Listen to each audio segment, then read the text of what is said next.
ایک دن حضرت عمر بیٹھ کے رو رہے تھے تو کسی نے کہا حضرت رو کیوں رہے ہیں؟ فرمایا کہ میں اس لیے رو رہا ہوں کہ فلاں پل سے بکریاں گزری ہیں، تو پل کے اندر شکستگی تھی، ٹوٹا ہوا تھا پل درمیان میں کچھ، اس میں ایک بکری کی ٹانگ ٹوٹ گئی ہے، تو میں ڈرتا ہوں کہ میرا رب یہ نہ پوچھے کہ عمر تو نے پل صحیح تعمیر نہیں کروائے تھے کہ ایک بکری کی ٹانگ کیوں ٹوٹی ہے۔ یہ ہیں حضرت عمر رضی اللہ تعالی عنہ۔ اللہ اکبر۔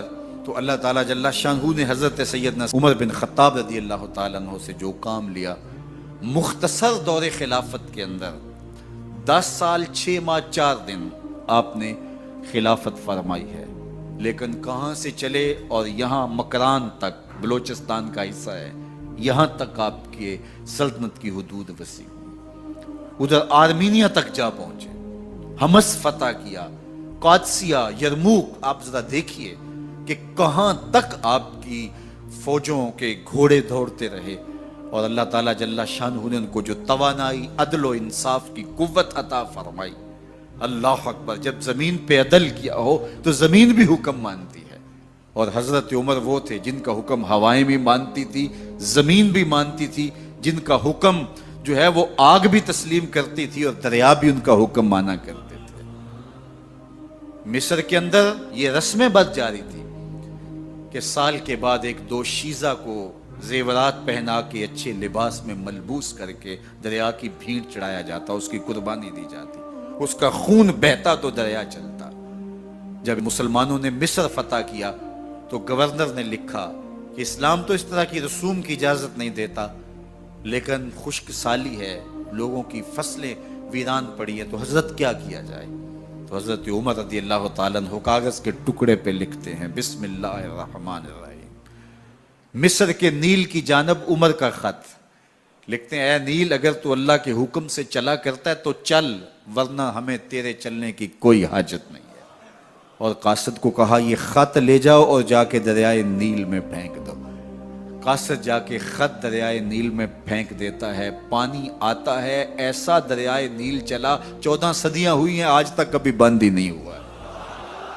دریا حکم مانتے ہیں، آگ نکلتی ہے، لوگ حضرت عمر رضی اللہ تعالی عنہ کے پاس آئے، حضرت لاوا پھوٹا ہے، آگ نکل رہی ہے اور مدینے کی طرف بڑھ رہی ہے، اب کیا کیا جائے؟ فائر بریگیڈ تو زمانے میں تھی نہیں۔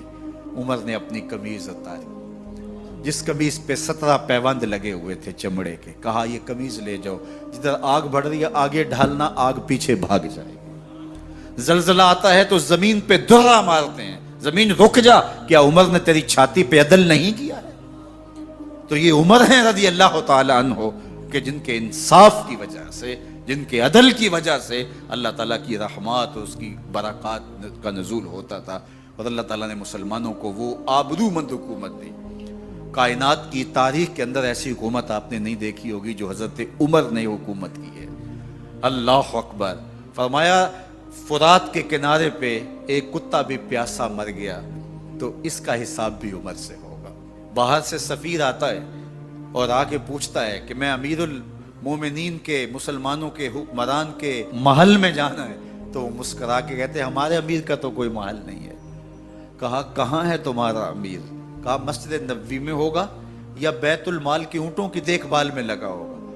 وہ جب گئے تو مسجد میں نہیں ہے، اللہ اکبر، وہاں گئے تو وہاں بھی نہیں ہے۔ پھر کیا دیکھتے ہیں کہ عمر رضی اللہ تعالی عنہ جنت البقیع کے پاس ایک درخت کے نیچے اینٹ کا سرانہ رکھ کے سوئے ہوئے، تو اس نے کہا عمر تو نے عدل کیا ہے، تجھے کچی اینٹ پہ بھی نیند آ گئی۔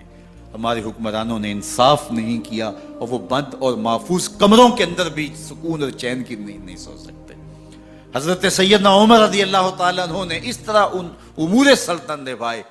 آپ دن کو لوگوں کی دیکھ بھالی کرتے، لوگوں کی ضروریات سنتے سمجھتے، اور جب رات پڑتی لوگ سو جاتے، عمر مدینے کی گلیوں میں پہرا دیتے۔ کائنات نے کوئی ایسا بھی حکمران دیکھا ہوگا؟ اللہ اکبر۔ وہ مجاہد جو مختلف محاذات پہ گئے ہوئے ہوتے، ان کے گھروں کی دیکھ بھالی کرتے، ان کی ضروریات کا خیال رکھتے، ان کی آبرو کا پہرا دیتے۔ راتوں کی تنہائیوں کے اندر حضرت عمر اٹھتے اور جا کے گشت کرتے، چکر لگاتے، دیکھتے کوئی آنکھ پر نم نہ ہو، مفلسی کا کسی گھر میں ماتم نہ ہو۔